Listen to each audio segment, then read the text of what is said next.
Hello. In this session, I'll be talking about something that I feel is very important during the UPSC Civil Services examination journey. That is, how do you manage time?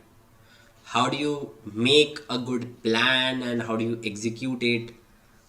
There are multiple dimensions to it, so I'll try to address all of them from a very macro view as to your the plan, the bigger plan of these 2 3 years of your preparation, as well as a micro view, having a micro view as to your daily and weekly plans. How can you increase your efficiency?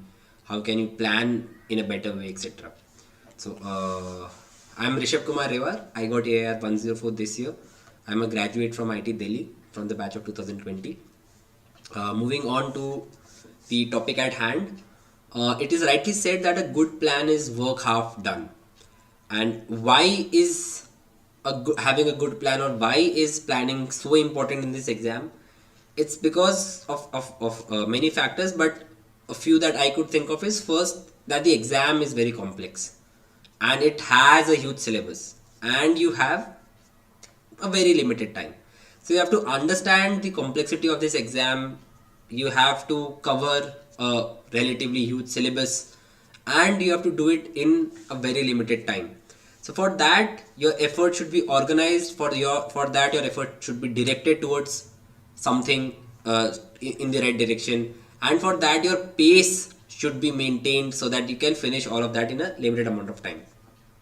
Second aspect is there's a lot of resources in online, offline. There are a lot of resources in the market, and it becomes very easy to get overwhelmed by those resources. So how do you declutter all of this? How do you realize, acha, what resource do I have to follow? How do I follow it? By what time period? What do I have to get? By which things do I have to get done with, etc., etc. All of that is again where good planning and execution is very important. Third is the idea of consistency, and you have to maintain that consistency for multiple years. How do you maintain that X level of efficiency and productivity throughout this longer time? Again, that is where planning is important. And last is the idea of the vagueness of the examination. What can be asked in prelim? No one knows. What can be asked in mains? Okay, there is a rough idea of what comes, but again, there's a lot of vagueness. There's a vagueness with respect to whether I am going on the right track or not. How do I track my progress? There's vagueness on the part of the directions the effort that I am putting. Is it in the right direction or not? Am I moving somewhere at all? Is my productivity enough? If at the pace of which I am moving, will I get to my destination or not? So again, all of this vagueness and uncertainty can again be tackled if we have a good solid plan and if we're able to execute it. So now I'll be moving towards what I intend to cover in this session is how to plan better, and I'll be doing it in 5 subheadings. That is, one, what does a good plan look like, or what are the features of a good plan? Second is a thing that I used to follow while planning for this exam is reverse planning. Third, the importance of to-do lists. That is again something that I did. I maintained a lot of to-do lists on many levels of daily, weekly, monthly, etc. Fourth is, how do you manage distractions, or how do you plan a break in between your study? How do you do it in a long term, etc. And fifth is, how do you track your time? That is, how do you stop wasting times in avenues where it shouldn't be used, right? So moving on, the first part is, what is a good plan? A good plan is something that is, first of all, executable, right? And executable, for the plan to be executable, first you should know that what is your goal, and you should know who are you, how do you perform, how do you function. Once you know these two things, your plan should be molded around these two aspects. That your plan, if you execute it, you will reach that goal that you have decided, and you know yourself, you will be able to follow that plan to the end. And that's how your plan should be formulated. Second is your plan should always be flexible and dynamic, right? It should not be laid out in stone. If there's something, if you realize that your pace is not good enough, you need to make your plan, make some changes to your plan. If you feel that your plan is lacking in one aspect, that is a subject isn't getting enough time, your plan should be flexible enough that you can change it in between. And for that you need to be flexible enough that you can adapt to different circumstances. Your plan should have enough buffers and breaks. Why do you need to have buffers? Is that what you have planned, the deadlines that you have planned, there's a good possibility that you won't be meeting those deadlines. And if you haven't met that deadline, that lag once will spill over to the work that is to be done in the to the on the objectives that are planned in the next days, right? So if you have faltered once, all of your plan goes down like domino chips. For that you need to have buffers in between. So if you due to some reason you weren't able to complete the task that was given in that time, you have some buffer left so that you can complete it within using that buffer period, and it does not disturb the objectives or the tasks that you had planned for the days after that, right? And planning your breaks. How do you to have enough breaks in between? By what I mean by break is a break from consistently studying, a break something it is an activity that you have already planned. It's a sort of a reward to yourself that you are giving because you have studied hard for this X amount of time, and that is something that it's more of a refresher to your brain. It relaxes it, something that you enjoy. That is what I call a break here. Fourth aspect of a good plan is that it should balance between different objectives according to their respective priorities. So, for example, you have to cover world history while studying mains. You also have to cover polity.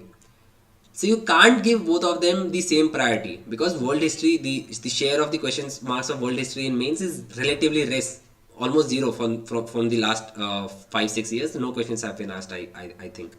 Whereas polity has a big share. So therefore the priorities are different between these two subjects, and accordingly you have given those subjects that time, and you are balancing between these priorities in your plan, because your plan has accommodated many subjects, you have to also accommodate your optional in it, you have to accommodate your essay writing in it, you have to accommodate your mock tests in it, etc. So you have accommodated different objectives in that same plan, in that same master plan that you have made, and each objective gets the priority that it deserves. So I'll be sharing an example of what it's one of those photos that I somehow still retain, that a plan that I made just before prelims. So this is when the prelims got extended, got postponed. Earlier it was on 31st of May, then it happened on 4th of October. So I had 2-3 months in between, so I thought I'll study a little mains. So that's the plan I made. So what I did was, if you focus a little, on the right I have written the topics of mains. GS1, art and culture, ancient medieval, modern Indian history, post-independence, world history, society, geography. Similarly, I have written the topics for all the GS4 papers, all the 4 GS papers. After each subject, I have written the number of days I believe it will take me to complete that subject. So for art and culture, I have written 3 days. Modern Indian history takes 4 days. Similarly, politics takes 4 days, economy takes 4 days, disaster management, which is a small subject, will take me 1 day, security will take me 2 days. So I have planned it in this way, that these are the number of days it will take. Then on the other hand, I have planned the number of days I have. So this plan was made in the first week of June. So I wrote in June I had week 2, week 3, week 4. In July I had all the 4 weeks, 1, 2, 3, 4. In August I had 1, 2, 3, 4 weeks. I had left September, the last month, for again prelims preparation, because the exam was on 4th of October, and I was already fairly comfortable with my prelims preparation before the exams were postponed. So here what I have done is, for each week I have allocated subjects according to the number of days that they are taking. So you can also see that on the left hand there are these topics that are from my geography optional. So I had allocated, similarly I had allocated days to geography optional topics as well, and I put them here.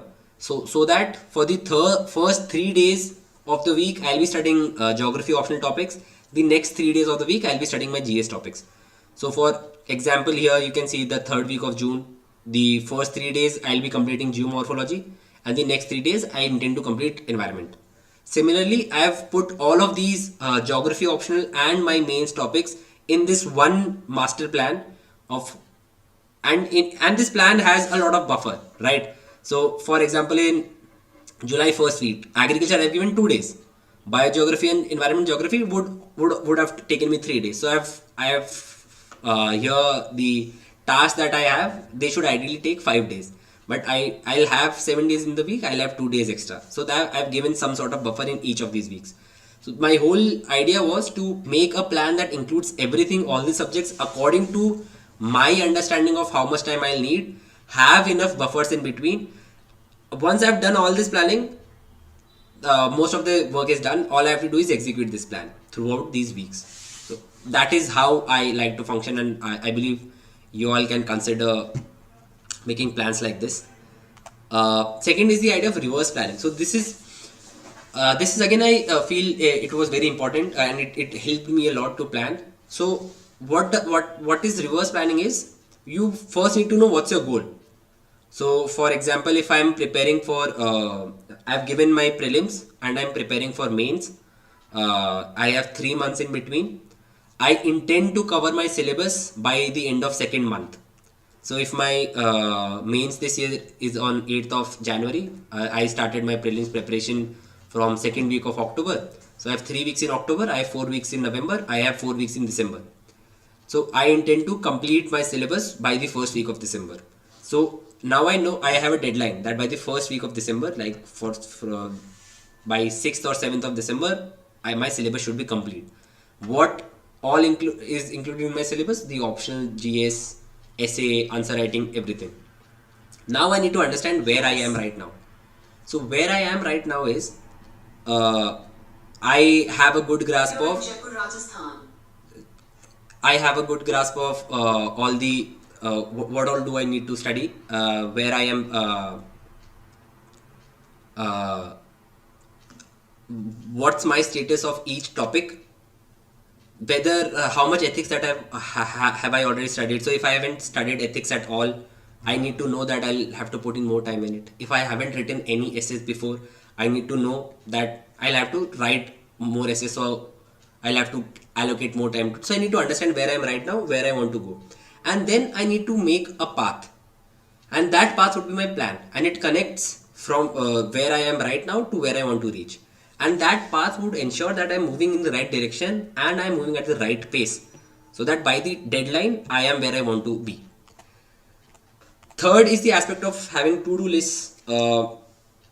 Again, I used to use Google Keep Notes on my phone to keep three types of lists. One which had daily targets, two which had weekly targets, three which had monthly targets. So I used to keep notes, a daily note in which I used to add what I want to do daily, every day in the morning or the night before, and then by the evening, by the night, I used to check them all out. So it gives me a lot of satisfaction when I'm taking something off from my to-do list. And when at the end of the day you are going to bed and you see that your to-do list has been checked off, all the points have been checked off, you feel a sense of satisfaction, and you feel that you have earned this sleep, and it feels good sleeping after that, right? Second is the idea of prioritization. How do you prioritize what is more important, what is less important, and to give it time accordingly? I shared the example of polity and world history. Similarly, how do you prioritize between different topics of optional with the topics of GS?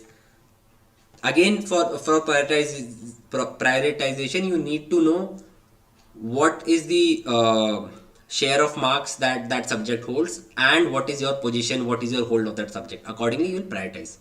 Third is the aspect of time blocking. This is that I used to give I was a little flexible in this practice of time blocking. That is, I used to give this fixed amount of slot to something.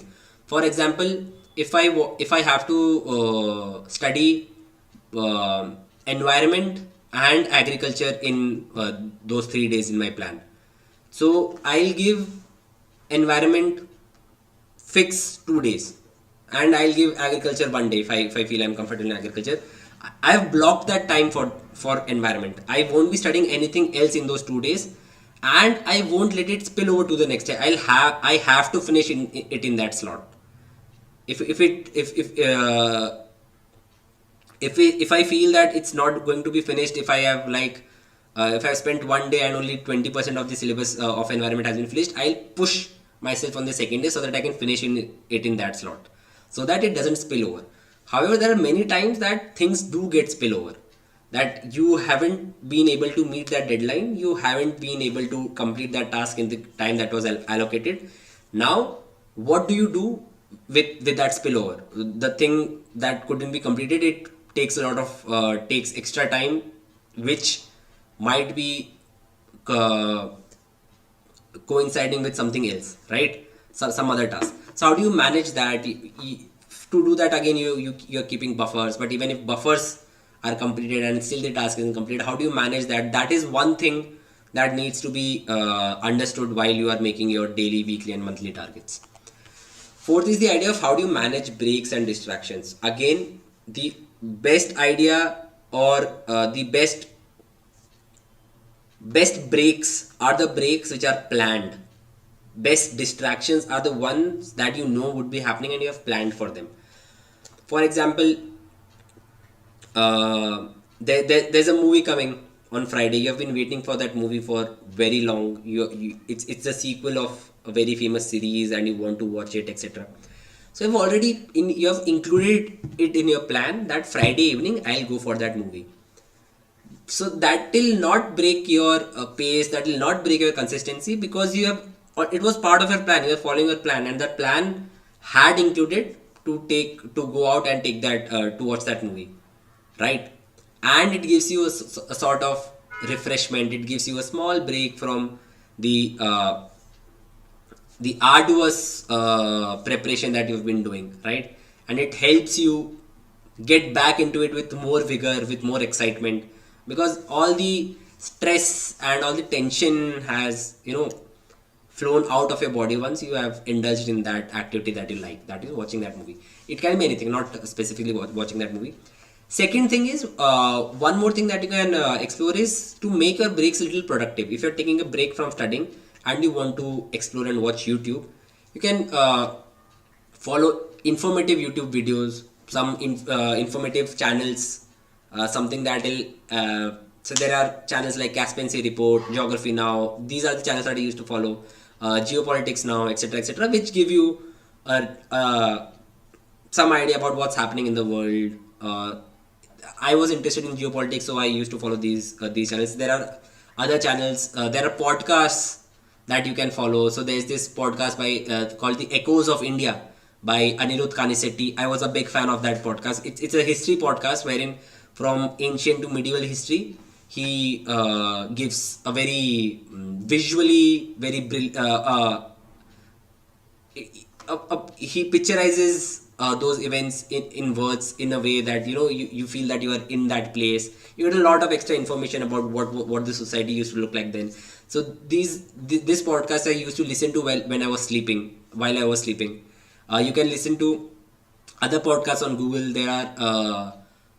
I'm unable to recall the name, but there are many podcasts that you can explore that are relevant to your UPSC CSE preparation, etc. Right? You can follow very relevant social media handles of government channels, of PIB, of Ministry of External Affairs, other social media channels which of newspaper channels for Hindu, Times of India, etc. You can follow them so that when it comes in your feed, you learn something that might help you somewhere, right?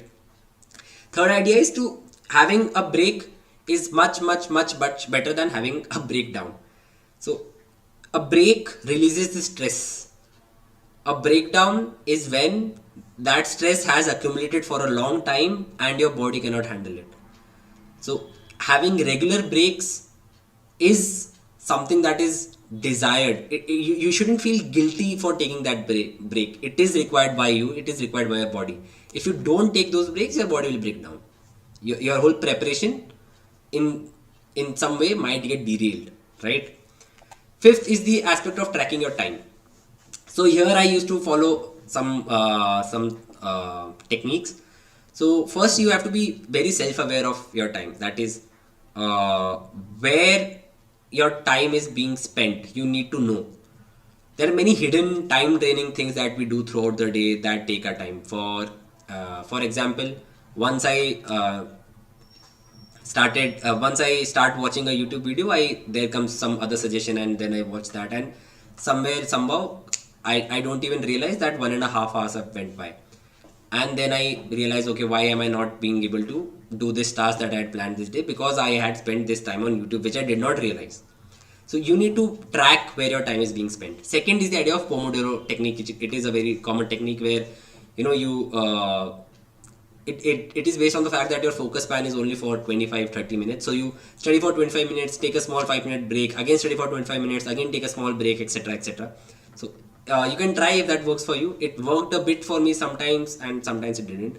Third is the idea of Parkinson's law, which I believe is very relevant, especially in UPSC preparation. It is that work expands with the time that is allocated to it. For example, if there's something that can be done in 3 days, if you have to finish your polity preparation, polity revision, and it'll take you 3 days. But if you have given it 6 days, it's gonna take you 6 days. वो 3 दिन में नहीं होगा. If you have given it 6 days, it will stretch out till day 6. So why I'm saying this is, many times we feel that कि यार ये चीज़ इतने time में नहीं हो सकती. As a matter of fact, it's not always true. You can push your limits a little. वो कम time में भी हो सकती है. It's just that you have an impression that it will take a long time, right? So this is one thing that you can apply while you are planning.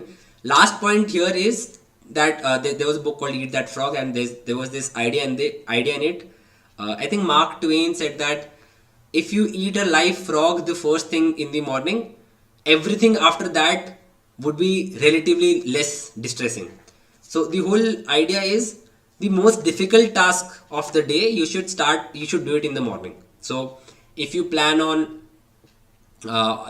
studying a difficult subject that you feel is difficult, or if you're preparing for mains, and if you have planned to give a test and study a little of some different subjects, and you feel a lot of inertia, a lot of effort in giving that test, I would advise, do it the first thing in the morning. Wake up fresh, give that 3-hour test. After that, you'll feel a lot of accomplishment that, okay, abhi to दिन के 12 ही बजे, I have already given a test, I have already achieved a lot in that day. After that, everything that follows, studying some subject and lot, won't feel as distressing, because giving that mains test was something that was not in a comfort zone, and everything after that is relatively, you are more comfortable with that. So after planning, the most important part is execution. So how do you execute your plan? For that, again, there are a few points that you can consider. Is firstly, you need to have a very clear idea of why you're doing what you're doing.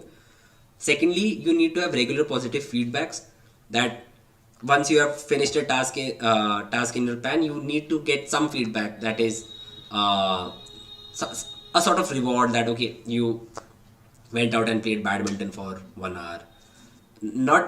Not specifically this example, and not that regularly on a daily basis, but some sort of a reward mechanism. Or you finished it, you studied a subject and gave its test, the mains test, and you got a great score. So that is a positive feedback that keeps you going. Third is the idea of progress tracking, that is whether you are moving in the right direction or not. Is your plan designed in such a way that it will take you to your desired goal or not? Fourth is the idea of course correction, that is, if when tracking progress you realize that you are not going in the right direction, you stop, you introspect, you correct your course, you replan, you figure out things again, and then you move in the right direction. And lastly, all you need is a grit, the grit to follow the plan consistently. When push comes to shove, when you don't have enough time, when your hands are paining while you're writing answer, but your plan says that you need to write 5 more answers a day, it is your grit that will push you to finish that task that you have allocated to that day. And lastly, I believe there are two must-haves to appropriately plan and execute. That is, first, to have faith in your plan. That is, to have faith in the plan in a sense that you must totally 100% believe that if you follow this plan, you will succeed. There should be no doubts and no compromises. Only then you will be able to give your 100% of the plan. And second, have a faith in your ability to execute that plan. So plan ऐसे करो that it is for you, suited according to you. You don't have to show off anyone else that, okay, yeah, I'm studying 10 hours a day and I'm doing it for 7 days continuously, etc. No. Plan it in a way that you think you'll be absolutely be able to execute it, so that it'll have an effect in two ways. That first, you'll be consistently being able to study, consistently you'll be preparing, there'll be no breakdowns, there'll be no burnouts, etc. And second, you'll be comfortable while you're doing that. It won't be very stressful, it won't be something out of your comfort zone, because ये आपने खुद को पहचान के खुद के लिए ही बनाया है. It is customized for you. That's why it will relatively be a lot easier. So I hope this session might help you plan your preparation better, and I hope to see you guys again. Thank you.